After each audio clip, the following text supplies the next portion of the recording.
Hey, welcome to Project Recovery, a podcast about addiction. More importantly, it's about recovery. I'm Casey Scott. That's Dr. Matt Woolley. Back from vacation. You look tan. How was Cancun? It was awesome. We went to Cozumel, actually. Okay. Just right off of Cancun. We had a great time. It was just an adults, no kids, just relaxed with friends. And are you the kind of guy that takes a book with him?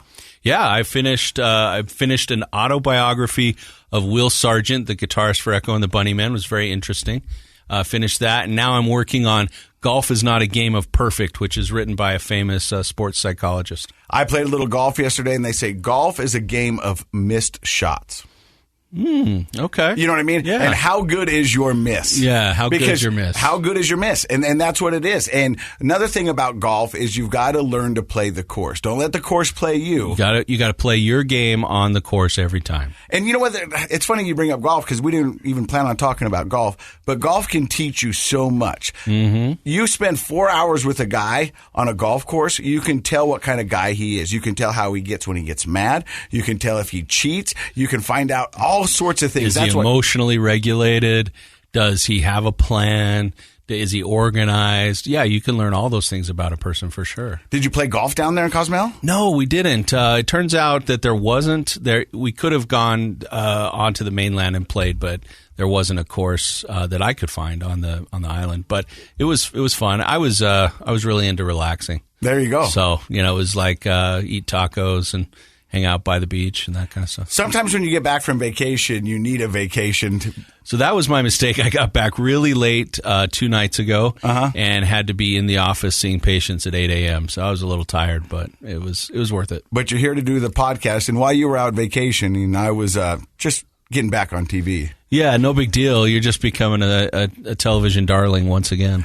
You know what? It's people are in love with you back on TV, by the way. I've been overwhelmed. And the support has been amazing. You know what I mean? I thought for sure there'd be some people like, oh, we're giving this guy another shot. You know what I mean? But I haven't heard any of that. I haven't either. And I've been all reading been the comments. People are like, they can't wait. They've been waiting for this. And I'm beyond grateful and so thankful for this opportunity. I said it on the last podcast. Unfortunately, when I left that job 3 years ago, it was in handcuffs. Yeah. And so to be able to get that call to come back and do it again is just... Well, kudos to KSL for, I think, seeing beyond the situation that happened and recognizing your talent and giving you another opportunity. I think... wouldn't we all like to work for organizations that are forgiving and are willing to see the big picture instead of getting caught down in the minutia of mistakes that people make? Well, I think kudos to them, man. Yeah, and it's a wonderful company. It really is. I mean, from the beginning, remember, they kept me on salary during my whole time at rehab. I've told so many people that, and they cannot believe that they did that. And they could have just written me off. They could have pulled it. But they kept me on there, and they said, just get better. A lot of people are reading the post and going, why are you only doing this for a month? And I'll tell you my reasoning why I'm only doing it a month. Well, one, it's because me and KSL both agreed on a month. They wanted to see where my head was. I wanted to see where their head was. That was the first and foremost. The second was I wanted another chance to do this. And I wanted to see if I could still do it. You didn't want to go out. I didn't want to go out the way I went out. You had such a long career. Nobody wants to go out with a mistake being the reason that you stop. So, yeah, that makes sense. You want to try another big reason of why I wanted to do this again was to bring light to recovery and show people that recovery is possible. That we can do amazing things and we're not doomed to live in our mistakes. We can move on and you can get back what you lost. Not everyone's going to get exactly back what they lost, but you can get a better life if you work hard and put in the work. Oh, and you know what I love about this and so many people who've come on our show to show where they're at in their recovery, just in life in general, is we can maybe eliminate that shame factor finally, because shame, that's what kills recovery for so many people. Is they hang their head, they feel embarrassed, they feel ashamed of what they did, they assume other people think the same, and they don't try for things.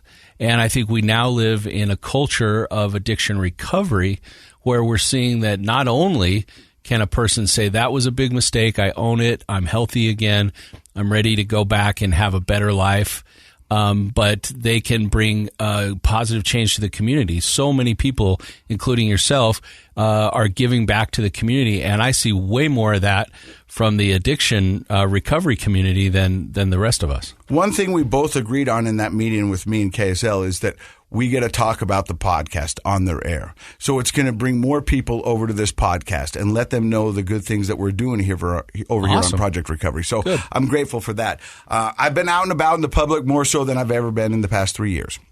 And people will come up to me and they'll go, Casey, what has sobriety given you?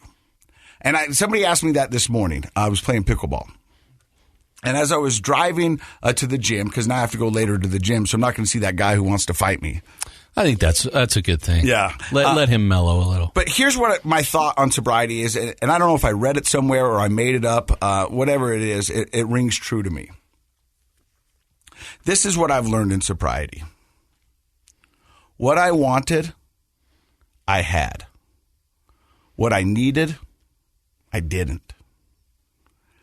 And that's what sobriety has made me realize. That's insightful. The things that I wanted, I already had. You went after them and you got them. Yeah, and I was living a great life. And the things that I thought I needed to be on TV, I needed to be the funny guy, and all this other stuff, I didn't need that. Those were really wants.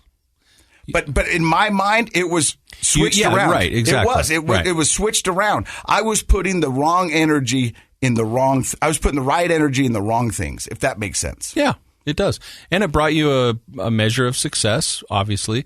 In fact, if you look at research on happiness, what actually causes real happiness? What are the factors? Some of the research shows the difference between focusing on wants and understanding the difference between wants and needs. Mm-hmm. People who understand what a real need in their life is, love, relationship, connection, purpose, and they go after those things, they're the happiest people. But so many of us, like you were saying, we think our wants, the big house, the flashy car, big house, all the fun stuff, toys. We think those are our needs and that they'll bring us happiness. And that's like a dog chasing its tail. You never, ever are going to end up satisfied. And so the fact that it took, losing the job in handcuffs to help you realize that, now you're able to focus on true needs in your life. Some of the happiest people are poor, and some of the most miserable are rich. Yeah, that's absolutely true. Yeah. And I think that comes down to needs versus wants and knowing which is which. Yeah. I need and I want to do this show week in and week out, and it really helps me with my recovery. So thank you once again to all of you who download this weekly podcast. I think some people are worried you might quit doing the podcast because you have the TV back. You'll have to drag me away from this podcast. This is so vital to my recovery. It keeps me connected to a community that's given me so much. And if I had to choose right now, and 100% honest, they go, you can do the podcast or TV. I'd choose the podcast. Yeah. Because the podcast was always there for me, and it helped me through some very tough times. Well, I'm glad to hear that because I love coming in and doing it with you, and I know Josh, he'll never leave us. Josh is going to stay with us forever, right, Josh? No, he's going to be like that millennial child that lives with you until you're 40. I know, until we have to kick him out. Yeah, it's like, hey, bro, I think it's time you get your own place. Yeah, we might have that talk soon. Hey, we're excited for the show today. He's an old friend of the show. This is the third time he's been in the studio. Right. But it'll be the first time he's been in the chair. To actually tell his story on the show. Yep, his name is Frank Jameson. He's the CEO. Is that a correct title? Yeah, executive director. Yeah, of SOAR, and we've had a lot of guests on this podcast from the SOAR program up in Ogden. That's from Dustin Hawkins. It's a fantastic program, and he's ready to tell his story. Before we get to your story, how long have you been sober? For 4 years. How many years were you in active addiction? It's hard to say. A decade, more or less. 10. Yeah. And we're going to find out more about Frank and his story. Stick around right here on KSL.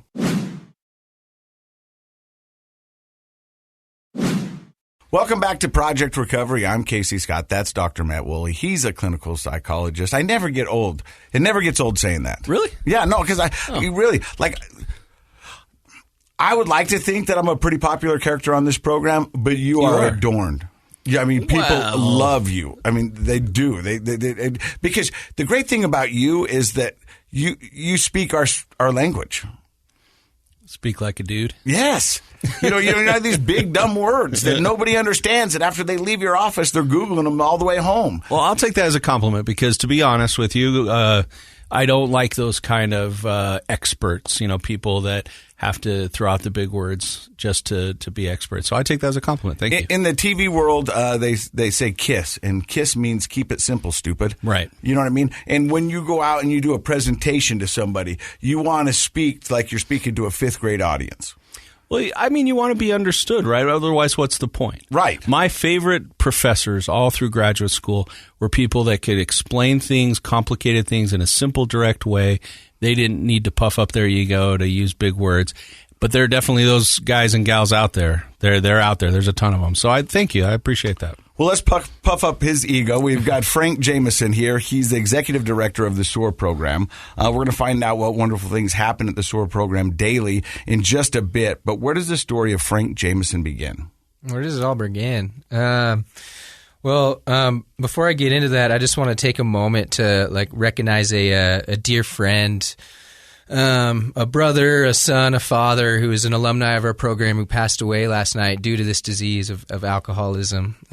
His name is Hunter, and he died of liver failure in the ICU. So I went there. Dustin went there. His girlfriend was there. Like many, friends and loved ones went to visit him. But it was just a visceral reminder of how serious this disease is, right? How life and death it is. Because, I have survivor's remorse somewhat of my addiction because my life seems to be going so well. And I can't sometimes understand, why does my life get to work out and then Hunter's doesn't? You know what I mean? And it makes me feel bad. I am grateful for what I have, and don't misunderstand that. But not everybody gets out of this, man. And our thoughts, feelings, our hearts go out to Hunter's family and those that loved him. And that's one of the things about this show is we try to highlight what can happen when a person embraces sobriety and enters the world of recovery. But we do know that for various reasons, and Casey, we don't always know what those are. Like sometimes it's biological factors, sometimes it's other factors. A lot of it's psychological and environmental. Access to resources is a big one for people. Family, community.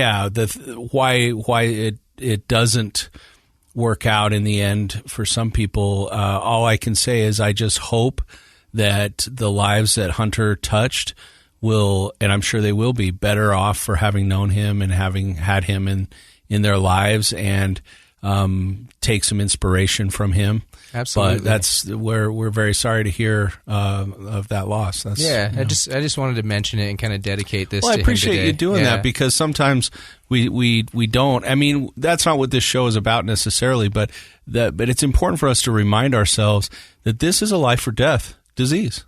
It's That's easy what it is. for me to forget that sometimes, because these days I have so much fun in recovery with my friend group and, my daughter and the things we do at SOAR, and we're always out doing activities and a whole bunch of stuff, and it's easy to sometimes forget that it is very serious and life and death, and people need to take it as such. And the only way I can kind of wrap my head around it is, it's kind of more of a spiritual take, but, some people can't get sober here on earth and they need to go to God's rehab, It's something Dustin Hawkins, the founder of SOAR, said yesterday, and it really hit home to me. And I was like, that makes sense to me. I can buy that, Sometimes the battle is just too big, and sometimes it's a war that you can't win. And it's sad, but it's a sobering reminder of what this fight is all about. Absolutely. Yeah. And so I love it. Let's dedicate this one to Hunter. Yeah, thank you. I appreciate you guys taking the time to recognize that.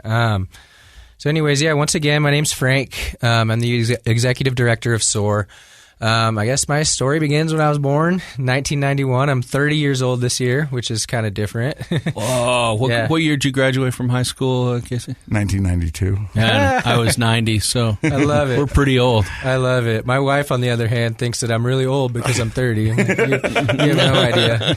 You have no idea. I was born in Los Angeles. I grew up with just my mom. She was a single mom who raised me. My dad was never a part of my life. I've never met him. He's since actually passed away. But we lived in the Los Angeles area for the first 6 or 7 years of my life. And it's kind of an interesting thing. I don't really know how to conceptualize this, but I know that when I was young, around 6 or 7, our neighbor was actually a big cocaine dealer, and he got a grenade thrown through his window, and it went off because of some dispute or whatever. And my mom's reaction was, "Screw this, we're moving to Idaho."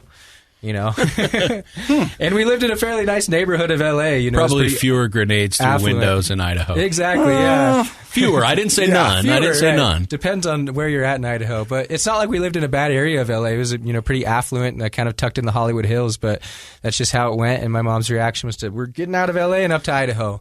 So we moved to Sun Valley, Idaho, when I was about 7 years old. And looking back on it, through retrospect, I'm like super glad I grew up there. It's a small mountain community.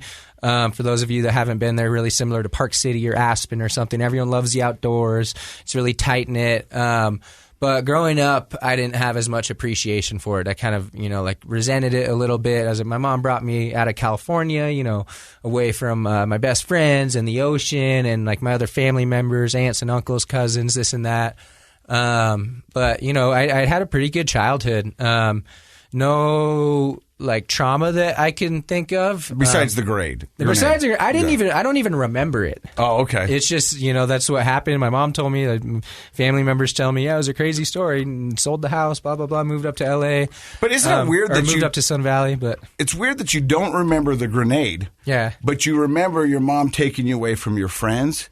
Your family, the ocean, you know what I mean? Yeah. But that's what you're tuned into. That's early elementary school time, right? And you're just starting to form, real friendships, Yeah. And when you have to leave at that time, it's traumatic. It's upsetting. Mm-hmm. Yeah. I'd definitely say I have emotional trauma from my childhood, just being raised by a single mom. There's no father figure.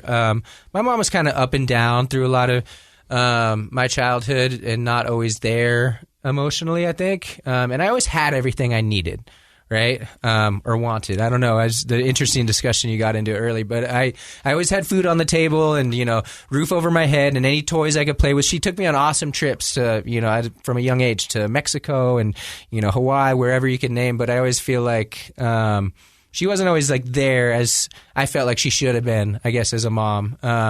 She probably worked a lot. A lot of single parents feel that regret of trying to find that balance between working enough and being with your kids enough. And it was a first-time thing for her, too. There's no necessarily guidebook on how to be a parent, right? Let alone a single figuring parent. It out. Exactly. Yeah. Yeah. So you had a little emotional trauma, you say? Yeah, yeah. I didn't realize that even until much later on in life, the past few years. But yeah, I would say so. Do you felt like growing up in Sun Valley, Idaho, you had free range of the town? I mean, was there a lot of parental guidance of hey, don't go here, go here? No, not necessarily. It's a safe town. Me and my friends, got into all sorts of trouble before.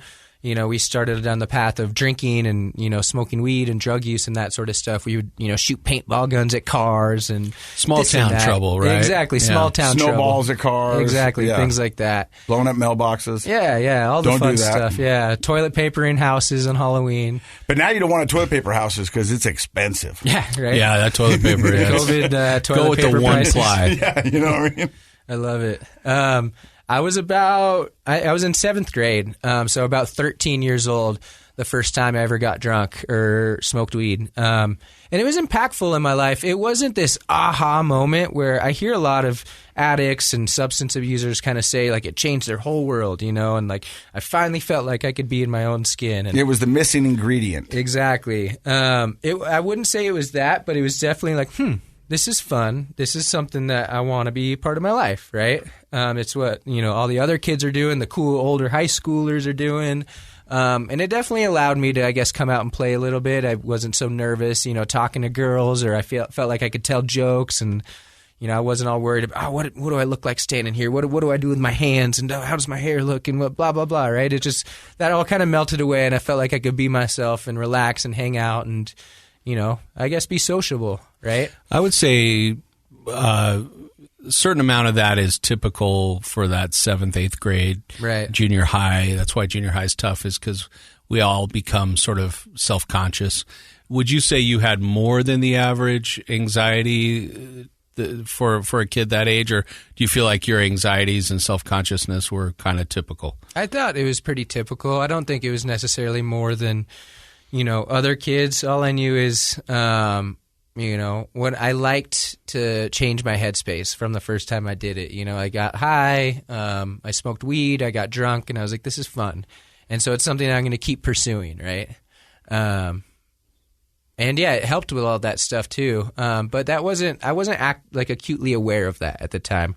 I wasn't aware of necessarily the fact that, I'm less anxious, but this is all kind of looking back on it. I think at the time I just realized, wow, this is cool. This is fun. All the other kids are doing it. I'm going to keep doing this, right? And that seems pretty similar to my story. You know what I mean? It was just like, I think this is what we're supposed to do. And well, you weren't having a bad experience, right? Right. Like you said, it was sociable. It was fun. At that age, I don't know if anybody remembers being 13, but the older kids, you just want to be like them. And so if that's what they were doing, right, then you want to do it. So absolutely. Yeah, I mean, I think a lot of people get started down that path through. Instead of saying it was a really good experience, it's more like it wasn't bad. I had a good time. Yeah, it kind of transformed over the next few years where, by the time I was in high school, ninth grade or so, it was definitely something that I would do and seek out every weekend. We'd be drinking. And in Sun Valley, it's kind of something you do where for the weekend, you go to a friend's party whose parents are chill or they're out of town, or you drive up a canyon and build a bonfire and drink beers and smoke weed and have a party. It was that kind of atmosphere, right? Really laid back. And yeah, it was fun. It was something I would do every weekend. And then I noticed it was something that turned from, something I'd do for fun occasionally to more of a lifestyle. And it was a part of my identity and personality, right? Where I'm the guy that smokes weed, I sell weed. If you need to have a good time, hit me up. I can hook you up with whatever you need. I could get beer from, older kids for whoever, and I thought that was cool. And that was part of my identity. It's interesting that he says that, because I think a lot of people would say the same. It becomes an identity. And I know it definitely did for me as well, is that, I'm the fun guy. I'm the fun pig.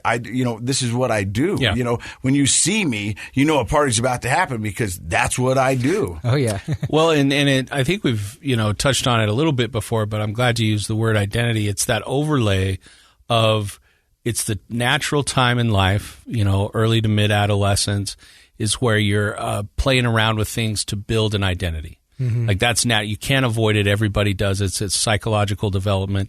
I need to become somebody. Right. So people develop their identity. And then it's the overlay of opportunities that are presented to you. So if you happen to be great at sports or school, that might become part of your identity. I'm the athlete. I'm the musician. I'm the musician. I'm the one into drama. Yeah, exactly. Or I'm the one that can always score for you. I'm the one that can set up the party. I'm the one that everybody comes to. And it's a part of, it's a reputation. It's an identity. You feel, like you said, I could get stuff from the older kids, so I'm cool because I have those connections. Right. And everybody's building their identity at that time.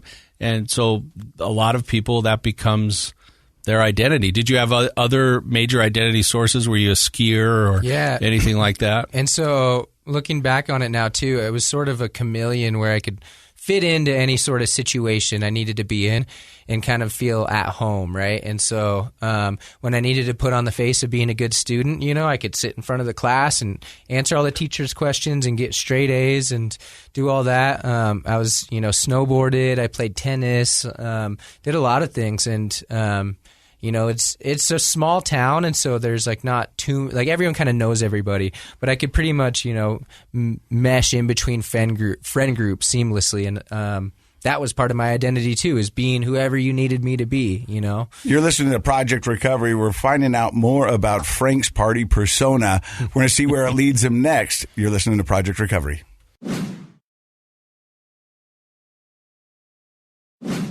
Welcome back to Project Recovery. All right, Frank, let's hear it. The party persona's taken over, but you're a chameleon. You can fit in with just about any friend group, but you don't come on this podcast if it ends there. No, it didn't end there. Well, throughout high school, it was interesting. I was on juvenile probation the entire time. I always looked at it like I had bad luck. It's small town cops have nothing better to do besides harass me. But I think the first time it was an open container of beer when I was in ninth grade. And then did you ever get an MIP? Yeah, minor possession. Yep, yeah. I've had one of those. An MIP, huh? Yep. I had several of those. Minor possession of alcohol, possession of weed, possession of paraphernalia. And it always seemed like right when I got off probation, either right before I was about to get off or like a week or two after I got off, I'd get hit again with something. You know, I'd get pulled over and, oh, man, my car smells like weed, and they'd bring the dogs and blah, blah, blah. So from 9th through 12th grade, I was on juvenile probation. And my mom wasn't too happy about it, but it was almost like this feeling of, I'm not doing anything wrong. They're just harassing me because there's no real crime in Sun Valley, right? You're playing the victim card. Exactly, yeah. And I was able to kind of skate through, I guess, without my mom getting too mad at me because I did well in school. You know, I got straight A's throughout high school. I ended up getting really high SAT scores. And it was funny, my senior year, the prosecutor wanted to, for my punishment, not let me leave the state of Idaho. And the judge kind of didn't listen to her. He's like, look, the best thing we can do for this kid is let him leave and go to college. And so luckily they did. They let me go to college. I ended up getting a full ride scholarship to USC, University of Southern California, for academics. Yeah. That's impressive. Very impressive. Yeah. And I thought I had it made. I'm like, now I'm not in Sun Valley anymore. I'm free reign. I'm not under my mom's roof. I'm back in California. And so I, had an apartment and started going to school, and things went downhill pretty fast. The first time I went to rehab, I was doing ecstasy multiple times a week for a few months straight. I was just into the party scene down there, going to concerts, going to raves, that sort of thing. So I'm not familiar with ecstasy that well. What I'm saying is that doing it multiple times a week is... It took a very physical toll on me. Basically, I thought it was all fun and games. Every time I went out to party, I'd take ecstasy because, for those of you that are unfamiliar, it's a party drug. It's very aptly named. You feel ecstatic. You feel really happy. Oh, this is great. This is the best table in the world. Oh, I love you, Casey. You're the best. You're my best friend. And that kind of thing, right? This music's amazing. And so I loved it, right? I did it all the time. I sold it. And after a few months of that, I was depressed. Right? My brain was all out of dopamine and serotonin. And I was like, I wonder why I'm depressed. And it actually got so bad that I tried to commit suicide. This is a really heavy story that I haven't shared it with a whole lot of people. But I was visiting my mom for Christmas break and from school. And I didn't see a way out. I didn't feel like myself. I felt like I couldn't connect to the old me. I didn't know who I was. I couldn't connect to my friends. I was in a deep depression. And I didn't really make the connection that it was caused by taking ecstasy this often. All I knew is I didn't feel good. I was in a slump. I didn't know how to get out of it. I ended up getting a handgun, and I was all feeling sorry for myself. I put on, sad Neil Young songs. I was drinking whiskey, and I decided I was going to end my life. I put it to my head, and I closed my eyes, and I pulled the trigger, and I just heard it click. And it was still to this day probably the heaviest moment of my life. I immediately felt this rush of emotions. I started shaking. I started crying. I started seeing memories flash before my eyes of basically just people's faces that I care about, friends, family, my mom, my cousins. And I was shaking. I didn't know what happened. I opened the chamber, and out pops this bullet, and there's a bullet that, the firing pin had hit the primer, and the bullet didn't go off. Whoa. And I don't even know what the chances of that are, but it's incredibly rare. And I broke down. I woke up my mom. It was probably 3 a.m.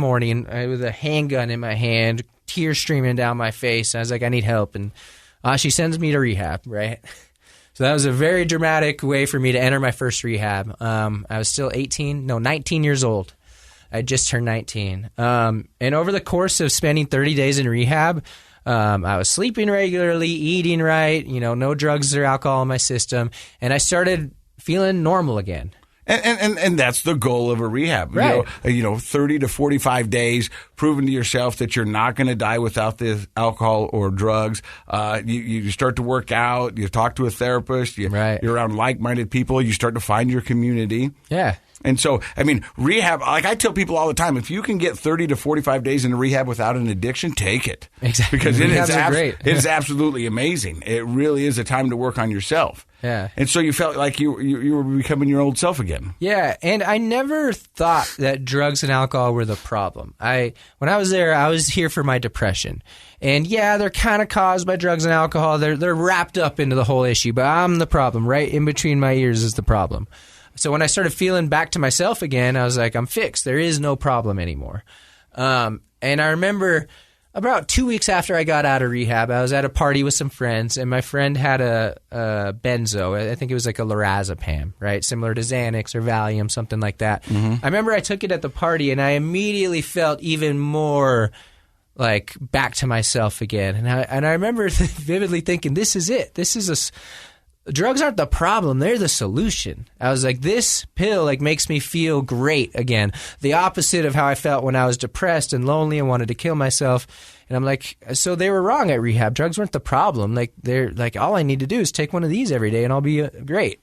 That was what my thinking was. And I didn't see that was indicative of a drug use problem. I thought it was the opposite. But you can see how someone would make that connection. Yeah. Well, I think it comes back a lot to we're not educated enough coming through high school about things like neurochemicals and how our brains affect our moods. So, for example, the psychiatric medications that are designed to treat depression affect those two neurochemicals often that you mentioned.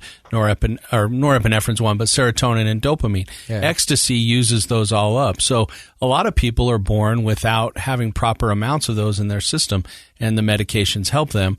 You could see how, though, you didn't make that connection because you didn't have that real education about the fact that, hey, buddy, you had enough of those chemicals. You just burned them all up with your ecstasy use. Right. And then real depression sets in, and it's hard to get that back.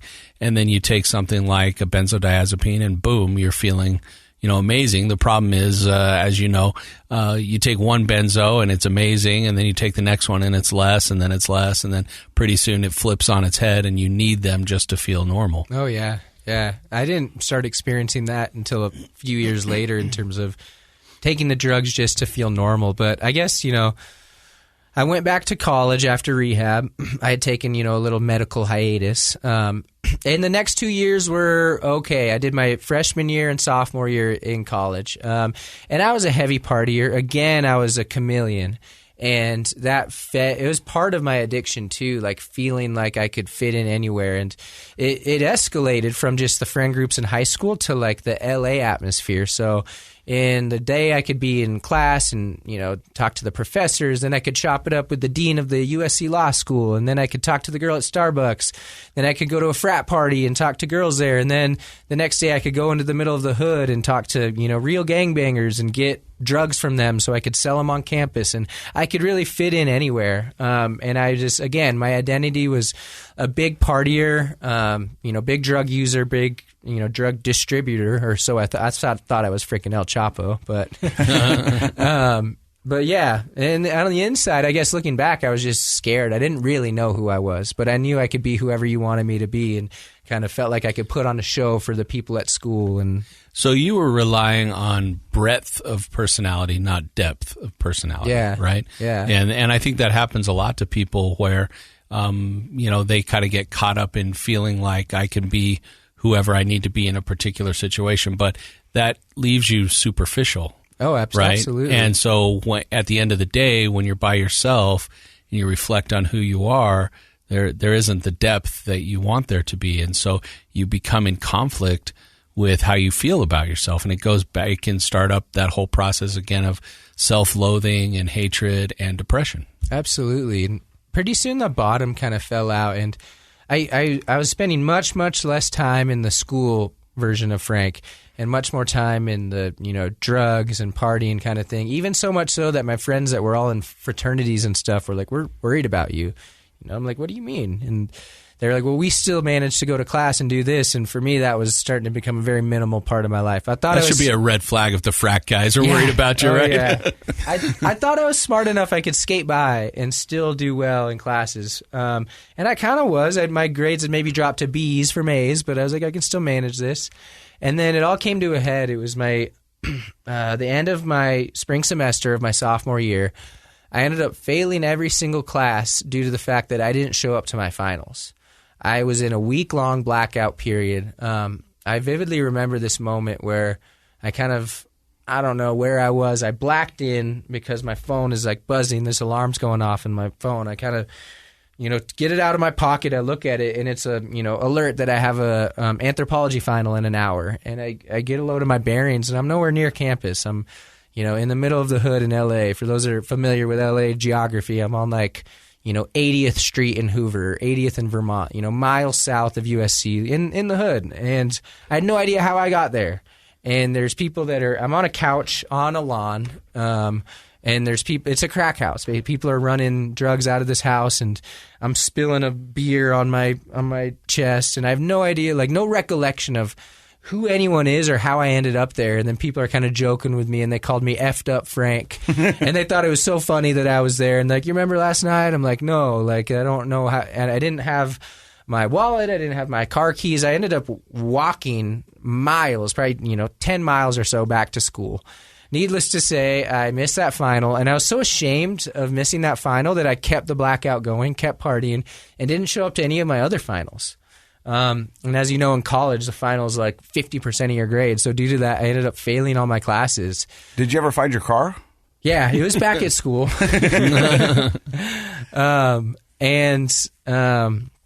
Basically 2 weeks later, I ended up in the middle of LA County Jail for, drug possession charges. My mom finds out, and then she gets a letter from the school saying that I lost my scholarship and that I failed all my classes. And then that's when I kind of go to rehab for the second time. I could kind of draw this story out for a long time, but basically the next time I went to rehab, it was the next 4 to 5 years of my life were a series of kind of going to rehabs. I'd get sober, and I'd kind of build up some sort of semblance of a life. I'd get a job, get back into school, get an apartment, get a girlfriend. Something would happen, I'd relapse, and I'd start the cycle all over again. So in total, how many rehabs have you been to? To about 6 inpatient rehabs. And then it kept getting worse every time. What it looked like, the drug use, and it would keep escalating. It was always a series of lines, I thought I'd never cross, and then, I crossed them, right? And this transition into how it became part of my life was so interesting. Like I said, when I was a kid in high school, it was something that I would do for fun, and it became a personality, a lifestyle, part of my identity. And by now, it was a means of survival. I needed the drugs to survive. And by now I was doing, heroin. And once I kind of hit heroin, there was no turning back. I wasn't interested in weed or things like that anymore, or cocaine. It was just that. Can I ask you how, if you remember, when you crossed that line of heroin? Because I'm sure in your mind you said, I will never do this. I will never shoot up heroin. I will never do this. Yeah. Do you remember the time that you crossed that line? I do. I had just basically left a detox. It was one of the times I was like, all right, it's time for me to get sober again. I was day 2 in a detox facility. Someone comes in, and we kind of are feeding off each other's war stories. And, oh, this is so fun. I used to do this. I used to sell these drugs, blah, blah, blah, blah. And then finally we amped each other up so much, we're like, let's get out of here and go get high. And so we hopped over the fence and, started on a bender, basically. We got some heroin. I had only been smoking it at the time, which even that is something I never thought I would do. Mm-hmm. But he had some needles, and he's like, do you want to shoot up? And it didn't even cross my mind. I was like, yeah, it's probably time. I'm wasting it by smoking it, not getting high enough. And so I shot up, and that was that. And then all of a sudden from then on out, I was an IV heroin user. That's a game changer. Yeah, it was a total game changer. And my life kept getting more and more unrecognizable from, the high school me who was, smart and into sports. And I was a partier, but, I was well liked, and I was, I felt like a good kid, right? And then I got a full rides academic scholarship to a nice university. And then now I'm shooting heroin and with a guy you met in detox behind the fence. Exactly.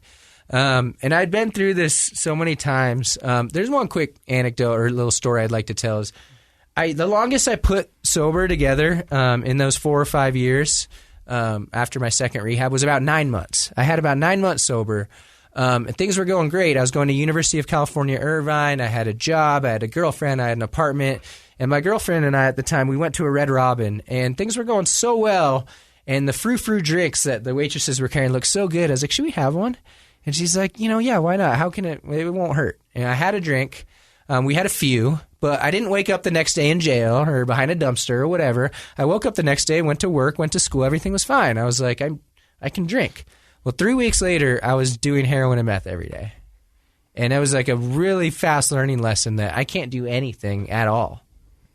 Created that downward spiral pretty quickly. Like I said, it kept getting worse and worse, and my downward spiral started happening faster and faster. And the whole time you're going in and out of rehab, what is your mom saying to you?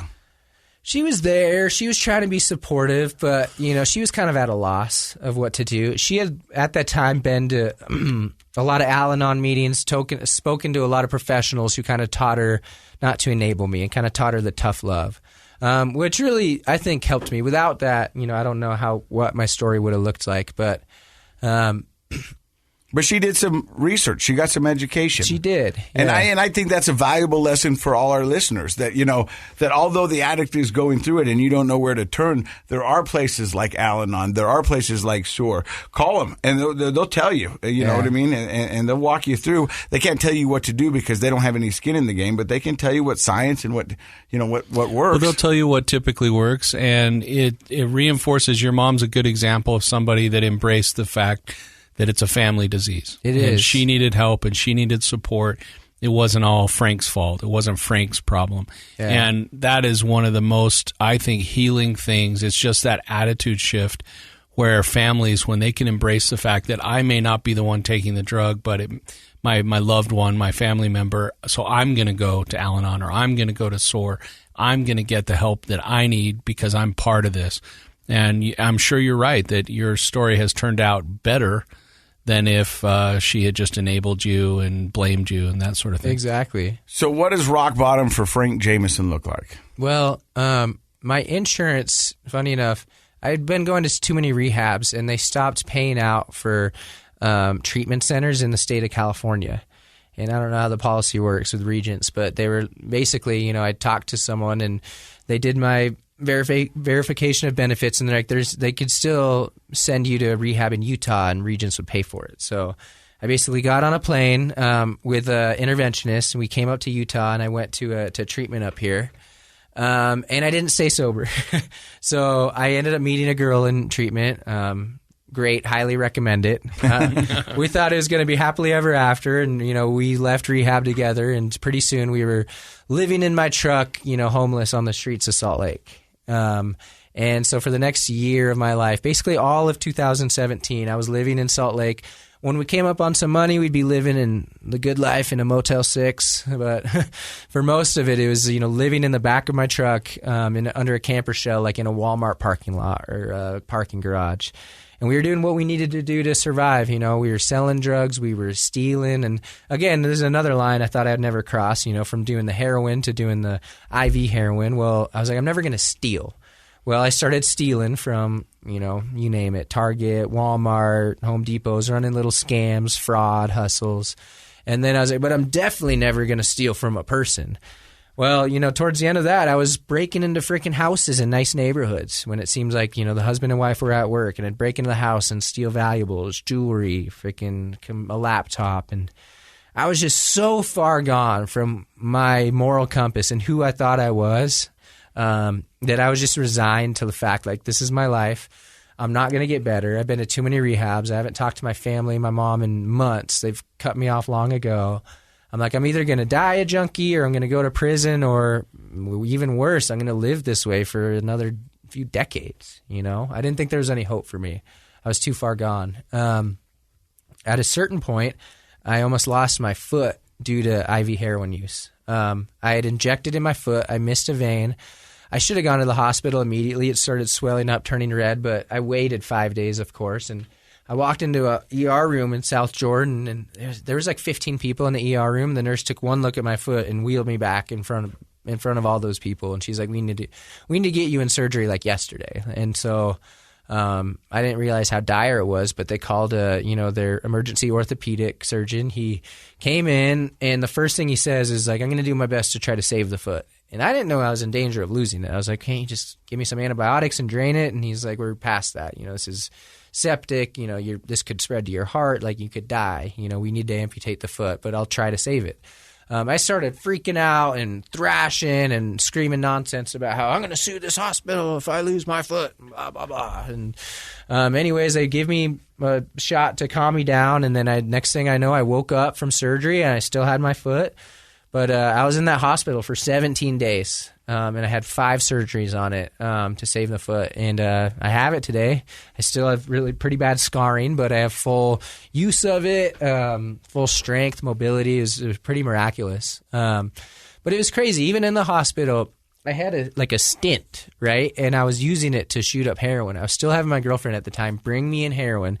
Into the hospital. Yeah, because the morphine... Through the stint that they were put giving me wasn't enough. Like, they were giving me high doses of, Dilaudid and morphine and all the good hospital drugs, but I was such a bad opiate addict that it wasn't enough. Wow. I would still, like, it would be cool for 30 seconds. I'd feel a little rush, and then I'd be like, I need to get high. Like, I'm still, like, going through withdrawals, kind of. That's a first. Yeah. Yeah, that is. Yeah. And so your girlfriend was sneaking in heroin. Yeah, and I was using, like, the IV stent that they gave me in my chest to shoot it up. That's unbelievable. That is unbelievable. Crazy. And wow. So after 17 days, they set you free. Where do you go? They set me free, and I freaking go back to living in my truck and doing this over and over again. So you went back to what put you there? I remember it was like February of 2018, and there's snow in Salt Lake, and I remember just being on crutches. I'd have what did they call it? It was like a vacuum, like a wound vac on my foot. And I'd have this, everything would be in a brace and all bandaged up in a wound vac, like sucking fluids out to this little pouch. And I'd be on crutches, like going to find my dealer, like. Wow. And, I'd, maybe give it a few weeks. My girlfriend at the time ends up getting arrested for petty theft charges. I think she was stealing clothes from Ross or something like that. And I remember one night I was in my truck in a parking lot. I had no gas, so I couldn't go anywhere. I couldn't turn it on to get heat. I had no heroin. I had no money. And by this point, I had negative money. I owed various financial institutions thousands of dollars. I was in debt, like $15,000 to Bank of America, Wells Fargo, my loan company for my vehicle, all this stuff. Anyways, no girlfriend, no gas, no heroin. It was snowing sideways, and I just started crying in my car. And I called one of the only people I knew that was living in Salt Lake at the time that wasn't living this, junkie criminal lifestyle. He actually worked at I think it was Wasatch at the time, recovery center. His name's Don Coleman. I called him, and I was just crying. I was like, I need help, Anyways, he gets me into a detox facility, and that was like the last time I ever used was my sobriety date's April 10th of 2018. And something was different this time, and I try to explain this. Basically, every other time in the past I'd gone to rehab or tried to get sober before, it was like unwillingly. It was like due to the lack of like options. I was like, I guess I better try this and get sober. But there was still a yearning to get high. It was still like, I never get to smoke weed again. Nah, that sucks. I never get to drink alcohol again. That sucks. Like I never get to get high again. Pop a pill. Like that's a bummer. But I guess I'll try the sobriety thing because, it's worked out for me before. It seems like a good path. Anyways, this time my mindset was like, I don't ever have to get high again. And it was a relief as opposed to like a feeling of missing out or a yearning to, drink or use someday. And that was I don't know. It wasn't anything I did on my part to like achieve that mind state. It was a gift that was just given to me of just being done. Sick and tired of being sick and tired. Yeah, exactly.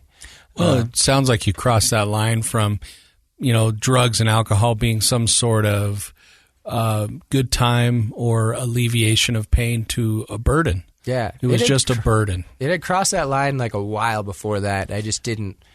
But that's the interesting thing. Like we talk about rock bottom on the show a lot, right? And you're kind of describing a rock bottom. And I've come to believe that we usually think of rock bottom as associated with a big event. And you just described yours in the truck, but the reality is I think rock bottom is really more a state of mind. It's when your mind shifts and you no longer want that anymore. You want the freedom that you used to have. Right. You know, it's a shift. Like, this is a burden to me. This is holding me back. I please take it away from me. And I know that there are temporary shifts like that people have when they're desperate, but when it really shifts, often that correlates with a big event, but not always. Not always for people. But it's that mindset shift that makes all the difference. I like that you said it was a gift. Yeah. So you go into this detox. And I like what you said just for a second. I've met people whose rock bottoms have been like, my wife told me she's worried about my drinking. And then that's enough for them to be like, I need to change. And for some people, you know, like me, you have to go through jail and homelessness and losing your foot almost and all this. But, you know, it's personal for everyone. And it's just, how far do you want to go? You know, when are you finished? And I like that. It's more of a mental thing and a personal thing than what your outside circumstances look like. Yeah. So after the detox, do you go into another treatment facility? Yeah, so I spend about a week in detox, and then that's when I'm introduced to Dustin Hawkins. My buddy Don says, I know this guy that runs a program up in Ogden, and it's kind of, you know, outside the box. You know, I'm like, because I'd been to 6 inpatients, an equal number of IOPs, you know, an equal number of jail stints in, you know, 3 states and 7 counties, like, you know. I've been through the ringer, and you know You did the world tour. Exactly, yeah. As I've been through, like, what more can you help me with? And anyways, he's like, I know this guy Dustin Hawkins. He runs a program called WAR, Work at Addiction Recovery. It's kind of outside the box, you know, IOP type thing up in Ogden, and I gave it a shot. And it was a great program for me, coupled with the fact of what I just said. I was done, so I was like willing to do what it took to get sober. I think in the past, I would take bits and pieces, but for the most part, still do what I wanted to do. You know, if something didn't jive with Frank's way or what I wanted, I would be like, I don't need to do that. And this time, if, you know, my Dustin or Don had told me, like, to get sober, you need to put your head in the toilet bowl for 10 minutes a day, I would have done it. You know, like, I'm done. Just tell me what to do. And so that mindset of just being willing to kind of follow direction and do what's needed to maintain and achieve long-term sobriety was really helpful. But the program, they just brought me into the fold. Is this cool community of people that primary focus of it is health, right? So there's fitness, working out in a gym, going on hikes, learning how to eat better. The nutrition piece was huge because when I first got sober, sure, I was off, you know, heroin and methamphetamine, but, you know, a typical diet in the day of Frank would look like I'd wake up in, you know, detox or sober living and smoke a cigarette. I'd have a Rockstar or a Monster and eat a donut, smoke another cigarette, and then by noon I'm like, I don't feel so good. And it's like, well, yeah, I wonder why, you know? So, you know, nutrition for me was like really easy to you know, start making progress on, you know, eating 3 meals a day, 3 snacks a day, focusing on getting all your macros, protein, fats, carbs, and things like that.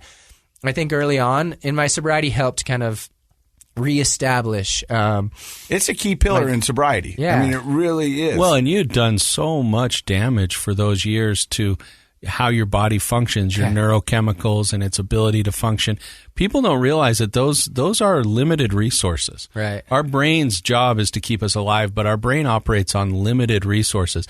And when we do things that deplete those resources, it can get really scary. And it takes a while of good health and nutrition to start to replenish those resources. So that's one of my very favorite things about SOAR. No, thank you. Yeah. I think it's important, right?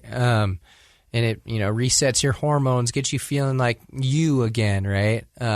Faster than, you know, if I would have not done heroin but just kept drinking Rockstars and smoking cigarettes and eating donuts. Those things deplete your resources as well. Exactly. So how does one go from a client of a program to the executive director?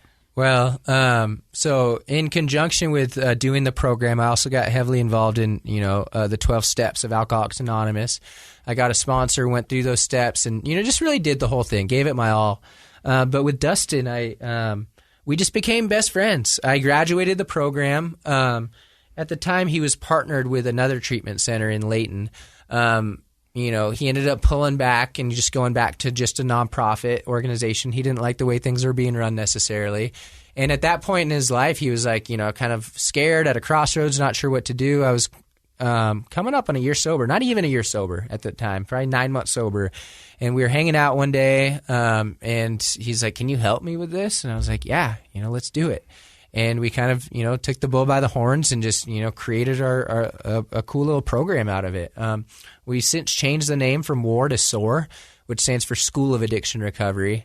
And the mindset behind that branding is like, it's a school, right? So I earned my PhD on the streets in meth, and I earned my master's in heroin, right? And instead of that being a black mark or a taboo, that's like the most valuable resource I can have now, because now I can use my experience in going through that, and not only going through that, but how I got out of that to then help others. And so I was enrolled in the School of Addiction, and now I'm enrolled in the School of Addiction Recovery, right? And I think that's a cool idea, and I use my experience to try to help others. And the great thing about SOAR is you guys do so much for the community, but not just addicts. I mean, you work a lot with the youth, and I mean, you guys do amazing programs, and people who aren't even addicts. Like, I know a lot of people up in that area that aren't addicts, but they come and work out with you guys. Absolutely. And just for the community. And you have built a wonderful community up there where people feel at home and feel safe and can come back. We've had multiple people on the podcast who have gone back out into the streets and then came back and still welcomed back. Absolutely, yeah. I had my fair share of relapses, so we definitely understand that. We'll try to help you through it. But yeah, I appreciate you saying that. It means a lot to me, and we've since expanded our programs to be able to help a wider variety of people. And we at first it was adults, and then people started asking us about like their teenage kid, and then so we were working with kids, and then before I hopped on board, Dustin had started this thing in 2010, but for the majority of its the first 8 years or so, it was kind of like him one-on-one mentoring someone, right? And so he had a lot of experience with a lot of different people, but through growing the program, changing the brand, we moved into a new building. We re-looked at the youth program, and now we have 2 different youth programs. One's kind of preventative, just the idea of teaching kids how to build a healthy foundation and how to have positive coping skills and youth empowerment and things like that. And it's cool because we lead them through group workouts. They achieve it together, get done sweating together. They're smiling, high-fiving. Then we circle up for 10, 15 minutes and basically talk about the same things that we talk about to our adult clients. You just are pitching it at 10, 12-year-olds, and those groups are really cool. And our other youth program is for kids that are kind of on the front end of problems, either substance abuse, problematic behavior, or like you said, just kids these days are struggling, anxiety, depression, the phones, the video games, you name it. Bullying, all sorts of stuff. And it's things are really hard for youth these days. I feel like there's a lot more kids that seem to struggle than kids when I was in high school. And I'm not sure if that's true or not, but I feel like it is. I mean, I've heard that 1 in 4 youths in Clark County, Nevada, Las Vegas, have considered suicide. 1 in 4 junior high kids, it was. That's a big percentage, right? And it just seems to be getting worse and worse. And, you could blame a lot of things, whether it's social media, the age of the phone, the internet, whatever it is, kids need help. And they need, important and positive coping skills and how to build their lives, like I keep saying, on a foundation of health. When I say health, I don't just mean the fitness, right? Or the nutrition and eating right. It's emotional health, mental health, spiritual health. And then finally, how do you balance that to make a life? What does that all look like? And it's a little bit different for everyone, but we've, got tried and true methods that work that we fully believe in and have helped, hundreds of people. So it's pretty cool, and I'm grateful to do what I do today. Well, Frank's almost 4 years sober. He's the father. Just over 4. Yeah. Just over 4. Father of what, 2? Yeah, 1.5. So I'm since married. I have a daughter who's 1.5 years. She just turned 18 months. Beautiful little girl. And we have another one on the way, a baby boy coming this summer. Thank you. Congratulations. That's awesome. It's amazing. I just looking at where I've come since, 4 or 5 years ago, it's not even recognizable. I wasn't one of those guys that was like, oh, I'm a functional alcoholic. I had no semblance of a life, right? I was stealing. I was robbing to support my habit. I was almost had my foot amputated, living in my truck. And then now it's, I run a nonprofit addiction recovery program for youth and for adults. And I have a family, and I'm married, and I have kids, and it's so cool. There's not a day I don't, at some point throughout the day, like think about it and be filled with pure, deep gratitude for where I've come. That's amazing. I think that's a perfect way to end this podcast. Dr. Matt, any thoughts on the story of Frank Jameson? Well, I could talk to him for another hour or two easily. He's awesome. Oh, yeah, he's great. And thank you for coming and thank you. Presenting your story in such a cogent way that we can follow what happened. One of the things I want to point out, two things. I have two final thoughts, Casey. One is you said something that was it made my heart sick, because I think this is one of the things that hurts people so much. And then I have another thing that's positive. But, when you said you jumped the fence and the friend offered you to shoot up for the first time, and you said kind of like, well, I guess I might, this is where I'm at. I guess this is what's next. To me, the reason that's such a sad statement is because it's so common and indicates the destruction of the self of the person. You're just like, well, I guess that's where I'm at now. Like you've given up and given in, and you don't feel, like you said, you weren't a functional alcoholic. You had no life. It had taken that morality of who you felt you were away. I had no barometer or compass except the drugs. Yeah, I guess this is where I'm at now. I guess this is where I'm going. And what a sad comment that is. But I think many people listening probably have felt that way in different ways in their life. Then to be able to look at where you're at now, and you don't know this, but I've referred a couple people that I work with to your program who have had wonderful experiences there. And the main reason, it's not the nutrition, although I love that part of the program. It's not the exercise, that I love that part of the program. It's not the community service, but I love that part of the program. It's the environment of optimism.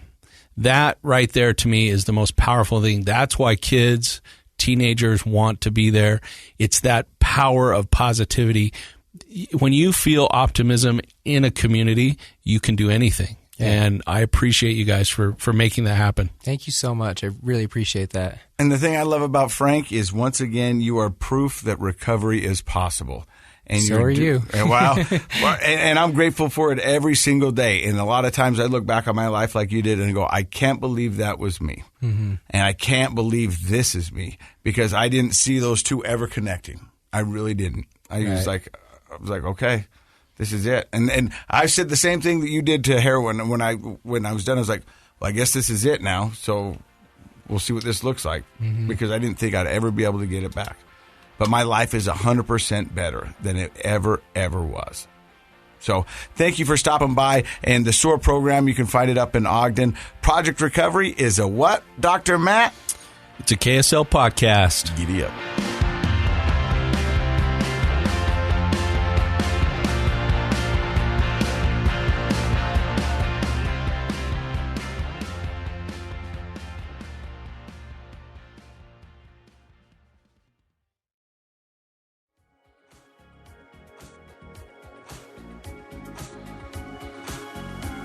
The contents of this program are for informational purposes only. The program is not intended to be a substitute for professional medical advice, diagnosis, or treatment. Always seek the advice of your physician, licensed therapist, or other qualified health provider with any questions you may have regarding a medical condition. Never disregard professional medical advice or delay in seeking it because of something you've heard on this program.